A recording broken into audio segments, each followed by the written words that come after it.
Hello,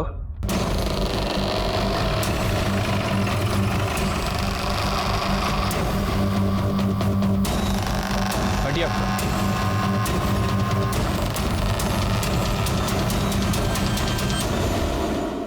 जलाया गया है सर। ऐसा ही लगता है। ये कुछ सूटकेस या ट्रॉली बैग जैसा लग रहा है। इसका मतलब हो सकता है इसे कहीं और मारा गया हो और यहाँ लाके जला दिया।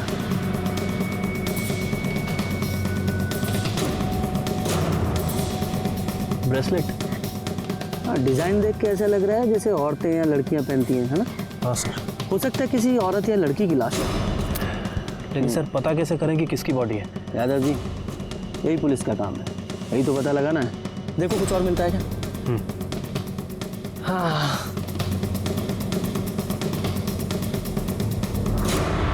सर फोन मिला है। देखो कोई सिम कार्ड या मेमोरी कार्ड बचा है क्या इसमें? सर रीढ़ की हड्डी टूटी हुई है, मतलब किसी धारदार हथियार से वार किया गया है। और फॉरेंसिक रिपोर्ट के हिसाब से पहले मर्डर हुआ है और उसके बाद बॉडी को जलाया गया है। साहब, वो जो बॉडी पे सिम मिला था ये उसकी रिपोर्ट है और आधार कार्ड का कॉपी भी। ठीक है। मधु मिश्रा 23/17 इसकचक Bhagalpur, daughter of Prakash Mishra. Yadav ji sir आइए।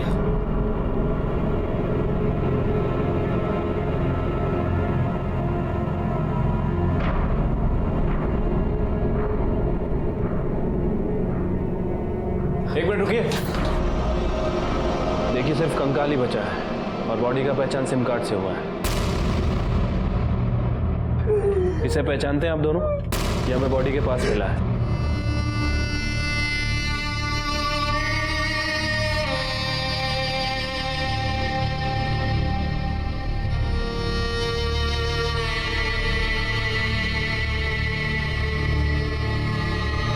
ससुराल वाले मारे हैं उसको। साहब, वहां पर उसका किसी के साथ झगड़ा हो गया था। एक रोज फोन करके बताया उसने हम लोगों को। हाँ मधु बोल। पापा हमारा शादी फर्जी है। अरे क्या बोल रही है? क्या पागलों जैसा बात कर रही है? हाँ पापा, 3 साल पहले ही मर चुका है वो। हाँ? मधु। पापा हम आपको बाद में फोन करते हैं। उसके ससुर को फोन किए आप, वो तो फायर हो गए। कहने लगे कि आपके आंखों के सामने आपके आंगन में अपने छोटे बेटे भानु के साथ शादी किया था। एक मिनट, क्या नाम बताया? भानु। भानु। ये आपकी बेटी की शादी कहाँ हुई थी? वो ठेकेदार है ना साहब, लल्लन चौबे उन्हीं के हैं। तिलक माझी चौक वाले। जी साहब। सर ये तो वही लोग हैं। और वो लड़की सुमन, उसने भी इन लोगों के बारे में बताया। सुमन तिवारी नाम की औरत पहले ही मेरे थाने में आ चुकी थी। और फिर ये मधु मिश्रा का केस, दोनों ने ही भानु चौबे का जिक्र किया था। दोनों औरतों की कंप्लेन भी एक जैसी थी। कौन था ये जो एक मरे हुए आदमी से जिंदा लड़कियों की शादी करवा रहा था और क्यों? और फिर उन दोनों में से एक औरत की हत्या हो गई। और जब उसकी जांच करने हम लल्लन चौबे के घर पहुंचे तो वहां एक अलग ही महाभारत छिड़ गया। आप लोगों ने धोखा किया हमारे साथ। आप लोग पुलिस को बहला सकते हो, हमको नहीं। और तुम कितनों को बेवकूफ बनाए हो? हाँ, चुप कर, नहीं तो अभी हम तुम्हारा नहीं तो क्या क्या करेंगे? चुप, बहुत जुबान चलने लगा तुम्हारा। बाबूजी इलाज करना पड़ेगा इसका। अच्छा, इलाज करेंगे आप हमारा? हाँ, क्या इलाज करेंगे? क्या हो रहा है? ये सब किए हैं। हमारी लड़की इन लोगों के चलते मारी गई और ये मारे हैं उसे। क्या बक रही है तू? हम बक रहे हैं, हम बक रहे हैं। कमीनी, हम तुम्हें छोड़ेंगे नहीं। चांद, क्या हो रहा है? देखिए सर, हम आपको बताते हैं। हाँ हाँ देख लिया। पहले ये बताइए कि किस मरे आदमी से आप लड़कियों की शादी करवा रहे हैं? फालतू का बात है सर, मरे हुए आदमी से किसी का शादी होता है भला? ये जो है मिश्रा जी, इनके बेटी से हमारे बेटे भानु का शादी हुआ है बस। पर इस भानु की शादी तो सुमन के साथ हुई थी ना? सुमन से पहले इससे शादी हुई थी, मिश्रा जी की बेटी से। हाँ सर, और इनकी बेटी शादी के दूसरे ही दिन भाग गई थी। ना ना सर, ऐसा कोनो बात नहीं है, ये एकदम झूठ बोल रहा है। अरे का झूठ बोल रहा है? अरे ये तो बताइए हमारी बेटी का शादी किसके साथ करवाए? काहे? तुम नहीं थी का मंडप में? हाँ? अरे तुम्हारे आंगन में तो भानु का शादी करवाए थे और तुम्हारे घर में आए थे ना बारात सजाते जाके, भूल गई क्या? और तुम्हारे घर से ही बहू को विदा करा के ले गए थे, याद है कुछ की नहीं? वो सब नाटक था, ड्रामा था। सच तो ये है इन लोगों ने किसी मरे हुए आदमी के साथ हमारी बेटी का ब्याह किया है, उसे टॉर्चर किया है और जलाकर मार डाला उसे। टॉर्चर किया है इन लोगों ने। झूठ बोली ना कर तो मुंह नचने को। शांत जाइए, आप लोग अपने घर जाइए, जाइए। इन लोगों को छोड़िएगा मत, हमारी बेटी को जलाकर मार दिए हैं ये लोग।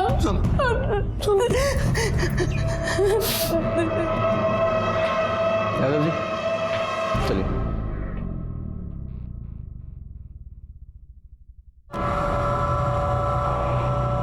ये फोटो किसकी है?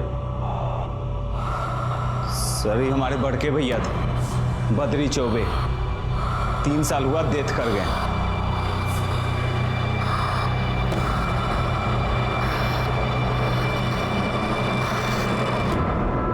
यादव, ये मधु शादी के 1 दिन बाद ही अपनी ससुराल से निकल गई, तो फिर गई कहाँ? साहब, ये मधु मिश्रा के सिम के कॉल रिकॉर्ड। हाँ ठीक है। यादव जी, कॉल रिकॉर्ड के हिसाब से तो मधु का फोन सुबह 7:23 पे बंद हुआ था, है? मोबाइल लोकेशन के हिसाब से पहले वो तिलक मांझी से पिसक चौक गई, मतलब अपने ससुराल से निकल के अपनी माँ के घर। हाँ, और उसके 20 मिनट बाद नाथनगर, वहाँ उसका फ़ोन 7:23 पे बंद हुआ है। मतलब मधु अपने ससुराल से निकल के अपनी माँ के घर गई, फिर अपनी माँ के घर से निकल के कहीं और चले गए। लेकिन सर मधु के माँ बाप ने हमसे ये बात नहीं बताई थी। मतलब आप जो बोले कि मधु का आपको फ़ोन आया, वो सब झूठ था? सर फोन नहीं आया था, वो खुदे आ गई थी शादी के 1 दिन बाद। अरे आ रहे हैं भाई, कहा हुआ? सुबह सुबह आ गया मधु। अरे कहा हुआ भाई, कहा बना रखा अपना हालत भाई? हाँ ये सब कहा हुआ?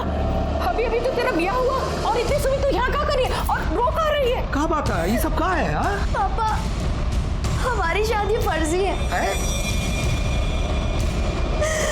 हमारी शादी एक मरे हुए आदमी के साथ हुई है, वो 3 साल पहले ही मर चुका था। बद्री चौबे, भानु का बड़ा भाई।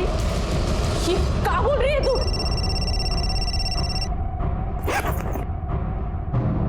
हेलो, हाँ हम घर पहुंच चुके हैं, बस आते हैं। किसका फ़ोन था? वो राजेश राय, दोनों में दोस्ती थी ना। मतलब दोनों के अफेयर वाली बात सच है? अरे सर बोले ना, इसीलिए तो हम लोग किसी से कुछ बोले ही नहीं। एक तो गलत जगह ब्याह हो गया और ऊपर से बेटी का अफेयर। किससे लड़ते हैं? ससुराल वाले से। ये किससे FIR करते सर? पीछा नहीं किया उसका? सर वो घर से बाहर निकली, हम भी उसके पीछे गए, लेकिन बाहर ऑटो खड़ा था, उस पर बैठ के वो निकल गई साहब। और उसके जाने के बाद आपने उससे कांटेक्ट करने की कोशिश नहीं की और ना ही उसने आपसे? बहुत सोच समझ के उसका ब्याह तय किए थे, लेकिन हमको क्या मालूम था कि उसका अफेयर था। अफेयर हम नहीं जानते। हमारी बेटी के साथ उसके ससुराल में बहुत अत्याचार हुआ है, नहीं तो काहे भागती वो वहां से?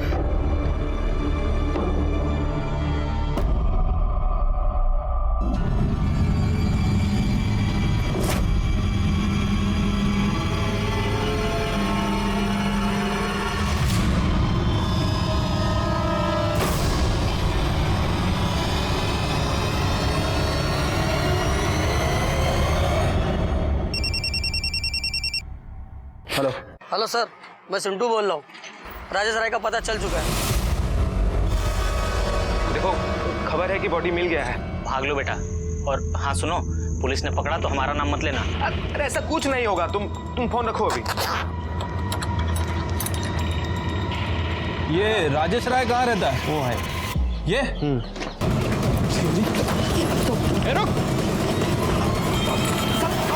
नहीं मारे, नहीं मारे।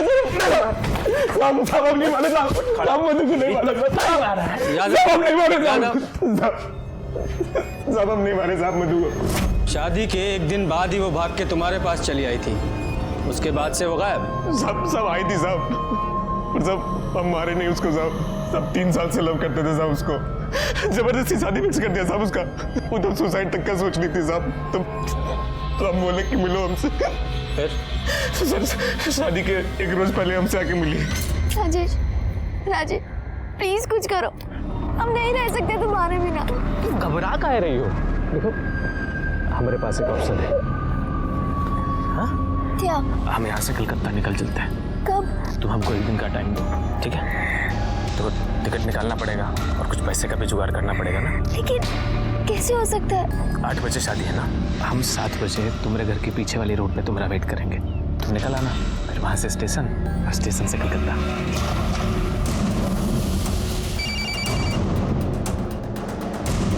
कहाँ हो तुम? मधु हम आ रहे हैं। बारात बस पहुँचने ही वाली है। तुम चिंता ना करो, हम आ रहे हैं, पहुँच रहे हैं ना।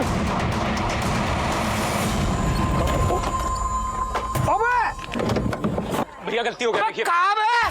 अंदर आएगा। अरे जल्दबाजी में थे, देखिए गलती हो गया, आपका जो भी नुकसान होगा उसकी भरपाई हम कर देंगे। आप हमारा एड्रेस और फोन नंबर लिख लीजिए। अबे इतना मारेंगे ना कि मार के कनपट्टी लाल कर देंगे। चल 10,000 रुपये निकाल चल। अरे 10,000 किस बात का? 200 रुपये का मटका आता है, हम दे देंगे ना, बोल रहे हैं 200 रुपये में ठीक होता है। अरे हम बोल रहे हैं यार, हमसे 10,000 में निकाल कर जाना, देखिए हमको कहीं पहुंचना है, देखिए बहुत बड़ा इमरजेंसी है, हमको जाना है, इंतजार कर रहा है। अरे वो कर देंगे सारा भरपाई।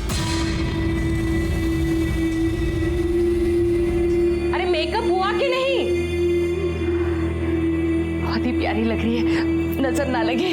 अरे जल्दी करो भाई सब लोग, हैं दरवाजे पर बारात लगने वाला। तुम चलो उसे सजने दो, चलो चलो जल्दी ले आओ उसे। आ जाओ आओ। चलो।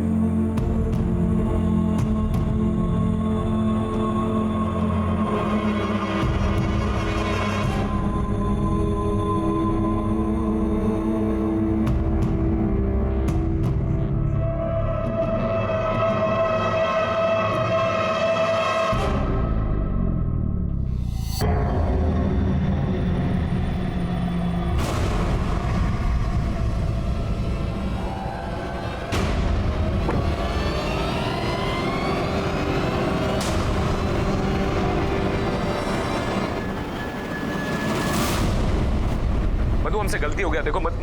लाइफ ओवर हो गया है हमारा, ओवर। तुमने हमें धोखा दिया और यहाँ भी हमारे साथ धोखा हुआ है। मधु देखो, तुम रो मत मधु, हम है ना, हम सब संभाल लेंगे मधु, हम है ना, हम आ रहे हैं। नहीं अभी नहीं, यहाँ बहुत लोग हैं, तुम्हें मार देंगे। हाँ तो मधु मेरी बात सुनो, देखो वो जो नाथनगर वाला पानी का टंकी है ना, तुम सुबह 6 बजे वहां आ जाना, हम पहुंच जाएंगे। दुल्हन, ओ दुल्हन,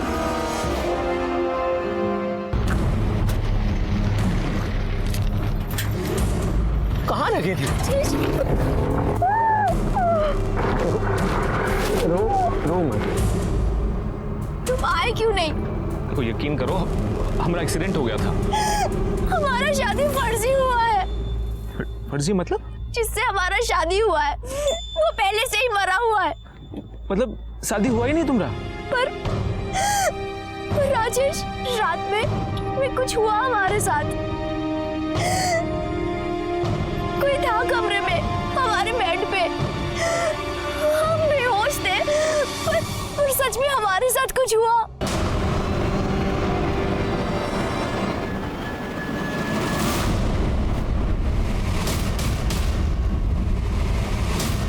राजेश, तुम लौट जाओ। राजेश क्यों? तुम घर लौट जाओ। राजेश, तुम सामने फोन करेंगे तुम। राजेश तुम मुझसे प्यार करते हो। राजेश, मतलब उसको छोड़ के तुम निकल गए? हाँ सर। ये भानु का दोनों लड़कियों से शादी हुआ था ना? हाँ सर। हमको लगता है कि असली खिलाड़ी ये भानु ही है। वैसे सर ये मधु ने राजेश को अपनी फर्जी शादी के बारे में बताया था, और फर्जी शादी नहीं बल्कि ये भी बताया था कि उसके साथ संबंध भी बनाए गए कोई नशे की दवा देकर। और राजेश के बयान के हिसाब से हमको लग रहा है कि ये चौबे फैमिली कोई ना कोई कांड की है। ये चौबे फैमिली जलेबी खिला रही है हमको। चौबे जी, आपकी दोनों बहुओं ने एक ही बात बताई, फर्जी शादी। साहब, उस दिन हम थोड़ा कंफ्यूज हो गए थे। शादी तो हमारी भानु से ही हुई है। हाँ साहब, उस दिन थोड़ा इसका माइंड ऑफ, मतलब यही मूड ऑफ कर देंगे, समझा? और तुम बयान से ही पलट गई?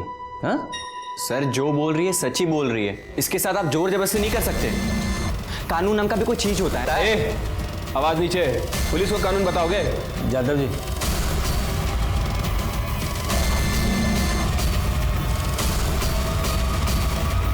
चलिए।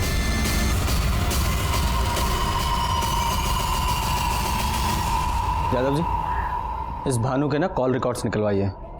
ये जरूर कोई ना कोई कांड करके बैठा है।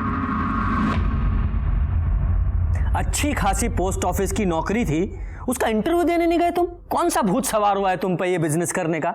और वैसे भी तुम्हें बिजनेस का कौन सा अनुभव है, बताइए। हम बाद में बात करते हैं तुमसे आके। हाँ, छोटे भाई को बिजनेस का भूत सवार हुआ है। अब तुम ये मत बोलना कि वो सही बोल रहा है। हाँ, क्या लेकर आए? सर, आपका शक सही था। जिस दिन मधु का मर्डर हुआ उस दिन भानु की फोन की लोकेशन इशक चक का था। तिलक मांझी से इशक चक, यानी कि भानु लड़की का पीछा कर रहा था। यादव जी, इस भानु को अरेस्ट करो, इससे पहले कुछ और कर दे। ठीक है सर, एक मिनट। हेलो, क्या? एक काम कीजिए, फॉरेंसिक को भेजिए, हम लोग आ रहे हैं। यादव जी, फॉरेंसिक किस लिए? सर, वो चौबे जी के घर चलना होगा, तिलक मांझी।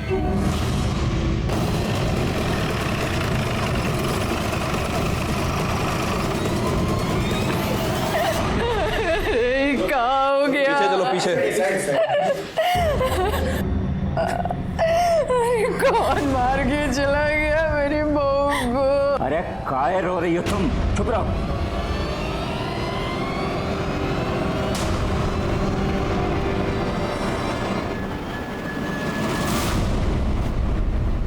बॉडी सबसे पहले किसने देखी?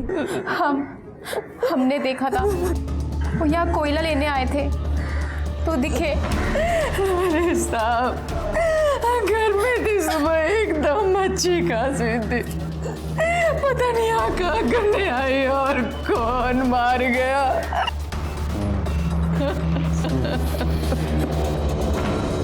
जा, पूरे घर की तलाशी लो, देखो कोई कुल्हाड़ी या गड़ासा जैसी चीज मिलती है क्या।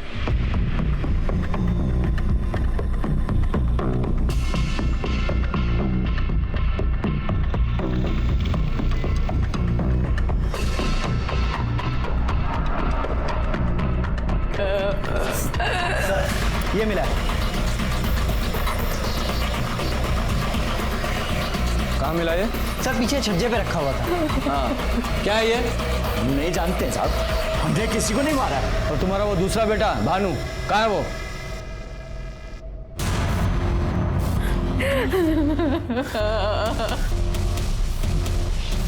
ये क्या हुआ मम्मी? दुल्हन चली गई बाबू। ये कैसे हुआ पापा? कहाँ थे तुम? साहब, वो तो हम बरारी गए थे, वो सीमेंट लेने के लिए। ये पर्ची रहा। ये तो कल की डेट की है। हाँ, वो पैसा बकाया था ना साहब, तो पैसा ही देने गए थे हम। बकाया देने गए थे या इसको मार के भागे थे? और मधु को भी इसी कुल्हाड़ी से मारा था ना? नहीं साहब, हमने किसी को नहीं मारा, और ये तो हमारा है भी नहीं। बोलो ना आप। जीप में डालो इसे। देखो साहब, इसने किसी को नहीं मारा है। आप बिल्कुल गलत कर रहे हैं। अच्छा, मैं गलत बात कर रहा हूँ? पूछो इससे।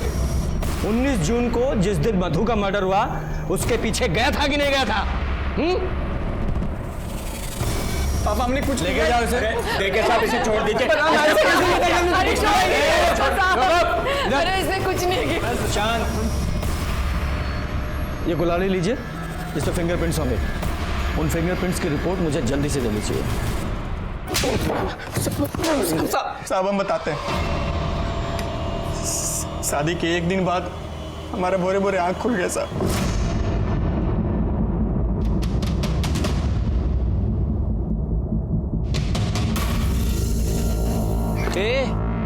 क्या चल रहा है? हाँ, कहाँ भाग गई वहां से? क्यों? तुम नहीं जानते? बाप बेटे मिलके धोखा दिए हमें। अब हमें वहाँ नहीं रहना। ए पगला गई होगा, नहीं रहना है हमको। अरे शादी हुआ है हमारा तुम्हारा। तुमसे नहीं, तुम्हारे मरे हुए भाई के साथ। इसका मतलब तुम अपने घर लौट गए और वो अपने घर? हैं? जी सर। इतना खातिरदारी करेंगे ना तबीयत हरा हो जाएगा। सच बोल। साहब हम सच ही बोल रहे हैं साहब, झूठ नहीं बोल रहे। जैसे अभी तक सच बोल रहे थे। दो फर्जी शादी किए और दोनों का मर्डर। सही सही बताओगे कि रिमांड पे ले? अब हमने किसी का मर्डर नहीं किया है। हाँ बाबूजी, ये कहने पे हमने शादी की, फर्जी शादी। मतलब? मधु और सुमन ठीक ही कह रही थी। उसका ब्याह हमारे बड़े भैया से हुआ था साहब। पर वो तो 3 साल पहले ही मर गया था ना? हाँ साहब, 3 साल पहले बद्रे पे बीमार पड़ गए थे, तभी उनका डेथ हो गया साहब। उस समय हम लोगों का ठेकेदारी का बिजनेस भी सब फेल हो रहा था। अम्मा को एक बार हार्ट अटैक भी आ चुका था। फिर हमारे पुरोहित जी ने बोला बिन ब्याह मरा है वो। कौन? किसका बात कर रहे हैं पंडित जी? तुम्हारा बेटा बद्री। कलेश है उसकी आत्मा में, मुक्ति नहीं मिल रहा है उसको, और उसी का कोप पूरे परिवार को खा रहा है। क्या करें पंडित जी? करना क्या है, ब्याह कराओ उसका। पगला गए क्या पंडित जी? मरे हुए आदमी का ब्याह होता है, होता है। कैसे? हमारे माँ बाप बद्री भैया के लिए लड़की भी ढूंढने लगे। ये सब हमारे नाम से हो रहा था। मैंने नाम और चेहरा हमारा। चौबे जी, हमने तो मधु से पहले ही कह दिया था कि शादी से पहले अपनी पढ़ाई उड़ाई पूरी कर लो। बेटा चाय दो सबको। फिर बारात चढ़ा और विधि विधान से हमारा और मधु का शादी भी हुआ। फिर शादी के बाद मधु को घर लेकर आए तो पंडित जी ने ओम सहना भवतु सहना भवतु सवीरम कर्मा भवे तेजस्विना विदितमस्तु मा विदुषा भवे। ओम शांति शांति। जजमान, गठबंधन का वक्त हो चुका है, गठबंधन करिए।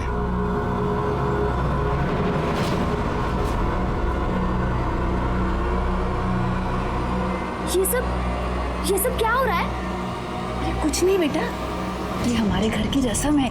इससे ना ग्रह पीड़ा शांत होती है, इसलिए तुम चिंता नहीं करो। जैसे जैसे पंडित जी बोल रहे हैं ना, वैसे वैसे करो।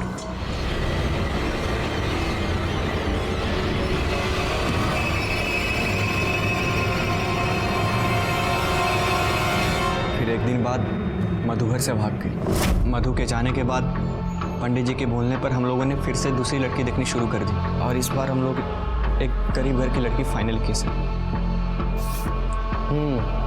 जो ज्यादा आवाज ना उठाए। एक बात बताओ, तुम लड़की के साथ सुहागरात मनाए कि नहीं? वो दरअसल हमें लड़की के बॉयफ्रेंड ने बयान दिया है कि तुम लड़की के साथ फिजिकल हुए थे। हमें नहीं मालूम साहब। अच्छा, तुमको मालूम ही नहीं है कि तुम लड़की के साथ सोए थे या नहीं? हमें उस कमरे तक जाने ही नहीं देते थे, बस सुबह सुबह भेज दिया जाता था हमें। भानु, दिमाग खराब है क्या तुम्हारा? तुम्हारे बड़े भाई की बहू है, कहाँ घुसे जा रहे हो? चलो जाओ जाओ, सो जाओ, जाओ चलो। माँ ने सुबह उठा दी और मधु के कमरे में भेज दी। बाबूजी ने बोला कि जब मधु पूछे कि तुम कहाँ थे तो बोलना कि इधर ही बेडरूम में ही थे। और सुमन, उसके साथ भी यही सब किया ना तुम लोगों ने? जी, पर वो भागी नहीं। हाँ, क्योंकि वो थाने आ गई थी इसलिए उसे भी मार दिया। सर हमने किसी को नहीं मारा सर। तो किसने मारा? तुम्हारे उस जाहिल बाप ने कि तुम्हारी अम्मा ने? तुम्हारे घर से कुल्हाड़ी मिली है और उसके फिंगरप्रिंट्स की रिपोर्ट बस आने वाली है। सर आपको जो जांच कराना ना करा लीजिए, पर सच बात यही है कि हमने किसी को नहीं मारा। फिर वो फर्जी शादी और वो शादी जो तुम्हारे मरे हुए भाई से हुई थी, वो सब दोनों लड़कियों को कैसे मालूम हुआ? वो हमने ही बता दिया था सर। खेल हो रहा है हमारे साथ। बियाह की बेदी पे हम बैठे हैं और शादी पर कपैया का, जिसको मरे हुए 3 साल हो गया। सारा समझ भी नहीं आता कि हम क्या करें। सुनिए, क्या हुआ? आप थोड़ा देर भी बैठकर हमसे बात काहे नहीं करते हैं? अम्मा से जाके पूछो ना, शादी हमारे साथ हुआ क्या तुम्हारा? मतलब ही कि तुम्हारा शादी हमारे साथ नहीं, बड़के भैया के साथ हुआ है। हाँ, ये जो 3 साल पहले मर चुके हैं। और जब यही बात सुमन ने पुलिस को बताई तो उसे मार दिया तुम लोगों ने? साहब हमने किसी को नहीं मारा, कितनी बार बोले। जा, इसे लॉकअप में डालो। यहाँ के दाल भात खाएगा ना तो सब कुछ भूलेगा। पर सर हमने जो भी किया बाबूजी के कहने पे किया। हाँ हाँ, उनका भी नाप लेंगे हम। कुछ नहीं। हम पुलिस वाले अच्छे से समझ रहे थे कि ये लल्लन चौबे फैमिली कोई दूध की धुली नहीं है, और इस केस का भेद खुला भी जब इस केस का मास्टरमाइंड पंडित मुन्नीलाल ओझा सामने आया। आप ही थे ना जिन्होंने उस मरे हुए लड़के से दोनों लड़कियों की शादी करवाई थी? जी जी, तंत्र विद्या में होता है। अच्छा, तंत्र विद्या में लड़कियों का शारीरिक शोषण भी होता है? जा आओ लल्लन चौबे, ये पंडित जी ने सब बता दिया है, वो लड़कियों का शोषण सब कुछ बता दिया है। पंडित जी ने तो गंडा बांधा था हमको, पहले खुद गए और फिर। अब सुहाग रात का रस्म पूरा होगा। और करेगा कौन? तुम्हारे बेटे बद्री की आत्मा हमारे शरीर में वास कर रही है। अब वो जो भोगेगा हमारे माध्यम से भोगेगा। मतलब? विवाह का सुख वो हमारे शरीर से भोगेगा। भौजी, ये दूध ले लो बेटा, पी लो, सगुन होता है। लो।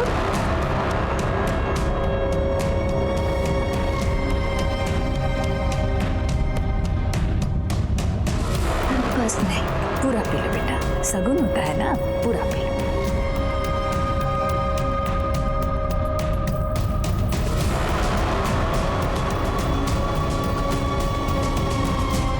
खेल हो रहा है हमारे साथ। बिया की बेदी पे हम बैठे हैं और शादी पर कपैया का। सारा समझ में नहीं आता कि हम क्या करें।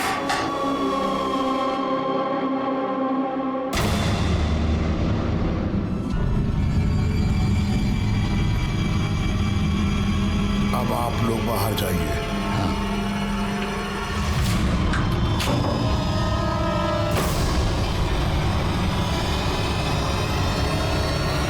तुलीन अब बद्री युक्त हो गई है। अब जो भी इसको पहनेगा बद्री उसके माध्यम से सुख प्राप्त करेगा।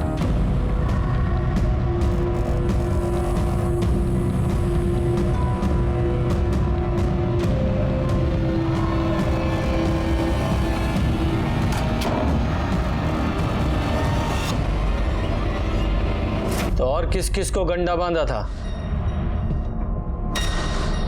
यादव जी जरा बुलवाइए इनसे। नहीं बोलोगे? विकास को तो हम ही दिए थे गंडा। और कौन कौन था? गांव में है 2-4 लोग और भी। और सुमन के साथ भी?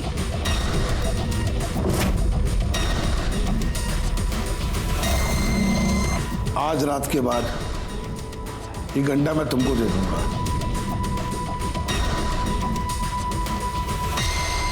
नौने आदमी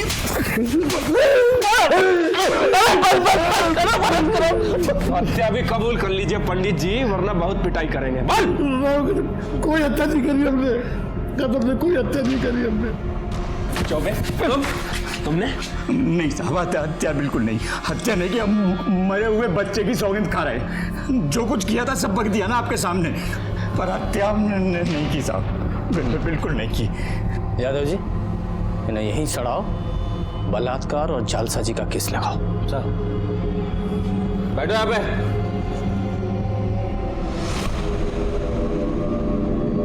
सर कुल्हाड़ी का फॉरेंसिक रिपोर्ट आ गया है, किसी का भी फिंगरप्रिंट नहीं है। यादव जी दो बातें हो सकती हैं, कातिल ने कुल्हाड़ी से फिंगरप्रिंट्स मिटाए और चौबे परिवार के घर में छुपा दी जिससे हमारा शक उन पे जाए, या फिर ऐसा भी हो सकता है कि चौबे परिवार ने यह काम किया हो और कुल्हाड़ी अपने यहाँ छुपा दी जिससे हमें ऐसा लगे कि चौबे परिवार को फंसाया जा रहा है। साहब सर राजेश राय की कॉल डिटेल्स। सर मधु के मर्डर के टाइम इसका मोबाइल वहीं पर था। कि तू मधु को छोड़कर चला गया था? पर सर ज्यादा दूर नहीं जा पाए, बहुत सेल्फिश है हम, बहुत कमी है। नहीं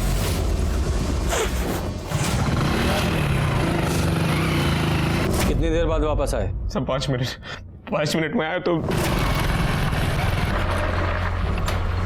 मधु मधु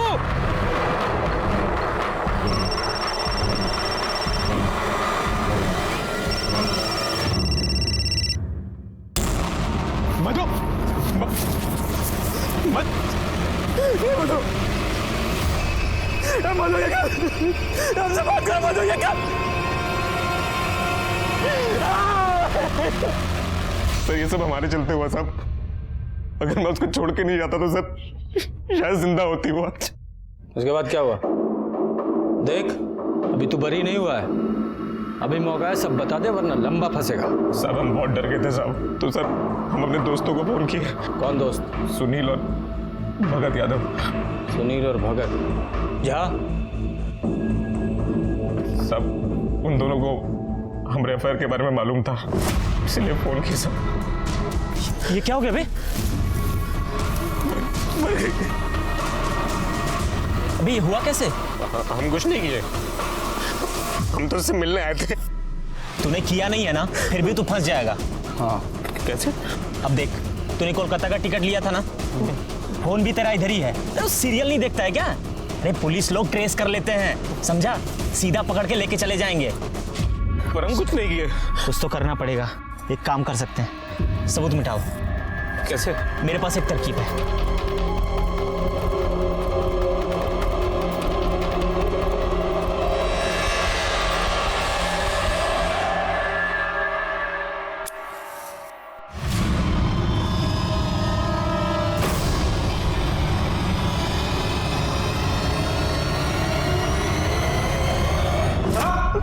हाँ, यही है ना तुम्हारे साथ के वो दो महारथी, तुम्हारे दोस्त?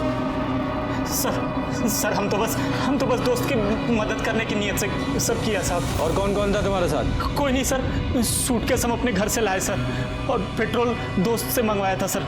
काहे कि वहाँ पेट्रोल पंप पे सीसीटीवी लगा है सर। टीवी सीरियल बहुत देखते हो ना तुम लोग, अब असली थाना देखो। अच्छा, टीवी सीरियल में ये एविडेंस मिटाने का मतलब नहीं बताते कि इसका नतीजा क्या होता है? सर हम लोगों ने मधु को नहीं मारा सर, नहीं मारा सर, हमने चुप! एविडेंस मिटाए तुम लोगों ने, और वो अपराध है।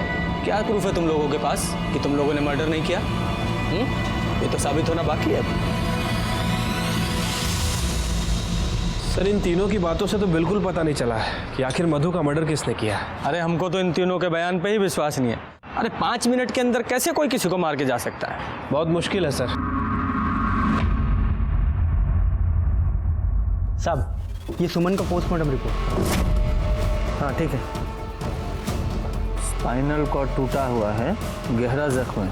यादव जी, ये मधु की पोस्टमार्टम रिपोर्ट निकालिए सर। ले लीजिए सर। ये देखिए, ठीक वैसा ही गहरा जख्म का साइज भी 5 से 5.5 इंच के बीच। यादव जी, ये तो कंफर्म है कि दोनों लड़कियों को एक ही आदमी ने मारा है। क्या कर रही है पुलिस? हाँ, हमारे बेटे के हत्यारे को अब तक क्यों नहीं पकड़ा? कौन शोर मचा रहा है? देखो सर। हम ऊपर तक जाएंगे, मीडिया को बुलाएंगे, हम छोड़ेंगे नहीं किसी को। देखना क्या हुआ है? क्या हुआ?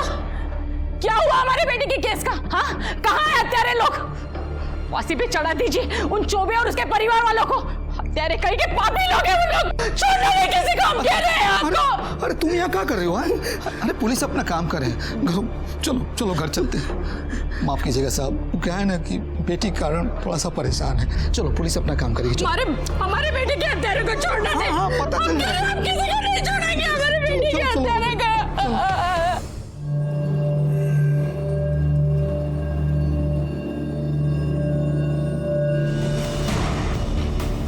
यादव जी, एक काम करो, कि जिस रोज सुमन की हत्या हुई उस रोज की और उसके आसपास के 2-4 दिन की, इस केस से संबंधित सभी की कॉल रिकॉर्ड्स निकालो। ठीक है सर। कुल्हाड़ी पर किसी की भी उंगलियों के निशान नहीं मिले थे। ऐसा लग रहा था कि सबूत मिटाने की कोशिश की गई है। इस केस से जुड़े सभी लोग किसी और ही पहलू की दस्तक दे रहे थे। दोनों लड़कियां 2 अलग परिवारों से थीं, लेकिन सबूतों को देखने से लग रहा था कि दोनों को मारने वाला कोई एक ही है। पर वो था कौन?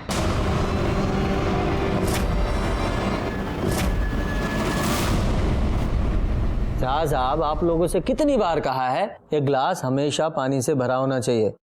अगर आप लोगों से नहीं होता, एक जग ला के रख दो, मैं खुद ही भर लिया करूंगा। हाँ, जाइए। सर, सभी के फोन रिकॉर्ड चेक किए, लेकिन किसी के फोन रिकॉर्ड्स में कुछ मिला नहीं है। लेकिन सर, ये प्रकाश के फोन रिकॉर्ड्स में कुछ अजीब दिख रहा है। क्या अजीब है इसमें? सर वो जिस दिन सुमन का मर्डर हुआ उसी दिन उसी समय तकरीबन 9:15 पर ये प्रकाश के फ़ोन पर इन 6 अलग अलग नंबरों से फ़ोन आया था। हाँ तो उसकी ट्रैवल एजेंसी है तो फ़ोन तो आएंगे ही। सर फ़ोन तो आएंगे लेकिन इन 6 नंबरों में से किसी ने भी प्रकाश से 6 से 7 सेकंड से ज़्यादा बात नहीं की है। मतलब प्रकाश को फ़ोन किया, प्रकाश ने हाय हेलो की और फ़ोन रख दिया। अजीब है सर। हाँ अजीब तो है। यादव जी पता करो ये लोग कौन हैं जिन्होंने प्रकाश को कॉल किया और क्यों? उनकी वाइफ उठाई थी फ़ोन, बोले नहा रहे हैं। उनकी वाइफ बोली बीमार हैं, बाद में कीजिएगा। मिसेस मिश्रा से बात हुआ, उस टाइम वो सो रहे थे। मिश्रा जी फोन पे अबे नहीं किए, पूजा पर बैठे थे, फोन वाई ना उठाया। ये बात कौन बोला? और कौन? जिसने फोन उठाया उनकी वाइफ।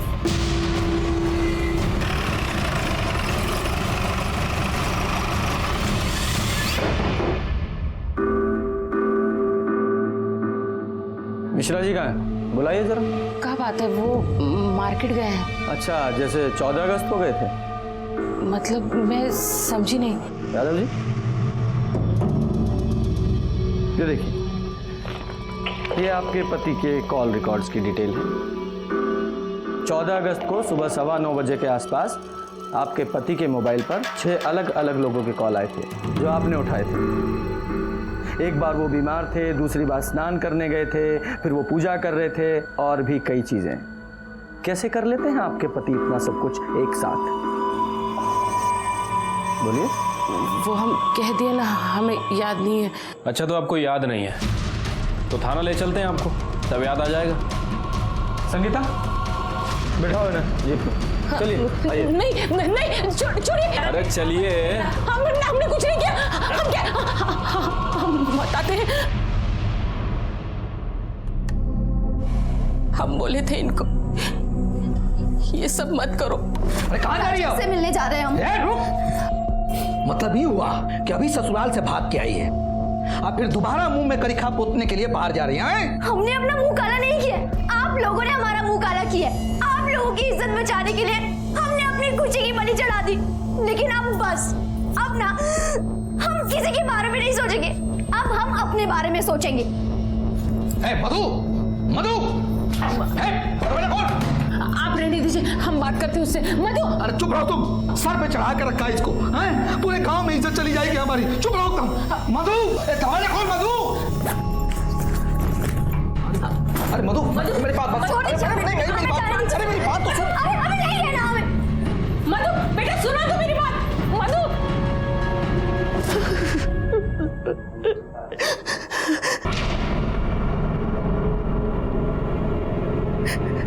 अब क्या हो गया सर? क्या हुआ? वो हम सब बता ही दिए।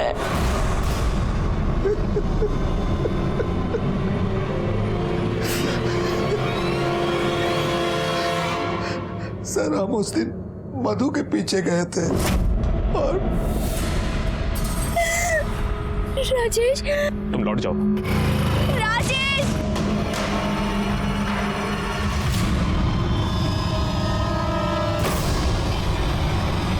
इज्जत के लिए बेटी को मार दिया, लौटा इज्जत। और सुमन को मार के क्या हासिल हुआ? उसको भी आपने मारा ना?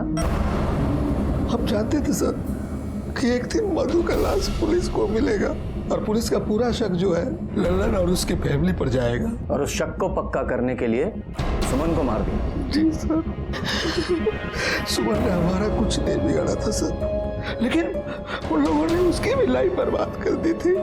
एक दिन मुझको पता चला कि सुमन ने उन लोगों के ऊपर केस किया है, तो उस दिन से उसके घर में हम निगरानी रखने लगे थे। और परसों सुमन जब इंतकाम लेने वाला इंसान हमेशा 2 कब्र खोदता है, एक उसकी जिसको वो मारता है और दूसरी खुद की। हमने प्रकाश मिश्रा उसकी पत्नी को हत्या और आपराधिक षड्यंत्र के मामले में गिरफ्तार किया और साथ ही चौबे परिवार को धोखाधड़ी, बलात्कार और महिला उत्पीड़न के आरोप में गिरफ्तार करके चार्जशीट दाखिल की। मधु मिश्रा के परिवार ने चौबे के मंसूबों को नहीं पहचाना। शादी के एक दिन बाद ही जब बेटी घर वापस आ गई और उसने बताया कि उसकी शादी फर्जी है, तो भी उन्होंने उस दस्तक को नहीं सुना। नतीजा, बेटी हाथ से निकल गई। और उधर चौबे परिवार भी दस्तकों के प्रति बहरा बना रहा। कभी कभी इंसान अपने मतलब के लिए अंधविश्वास पर भी विश्वास करने लगता है, जरूरत से ज्यादा उससे उम्मीद बिना उसके अंजाम को समझे। इसी के साथ मैं सीनियर इंस्पेक्टर रंजीत ठाकुर आपसे विदा लेता हूँ। कल फिर मिलेंगे, सतर्क रहिए और देखते रहिए क्राइम पेट्रोल दस्तक। मकसद बताना नहीं, बचाना है। जय हिंद।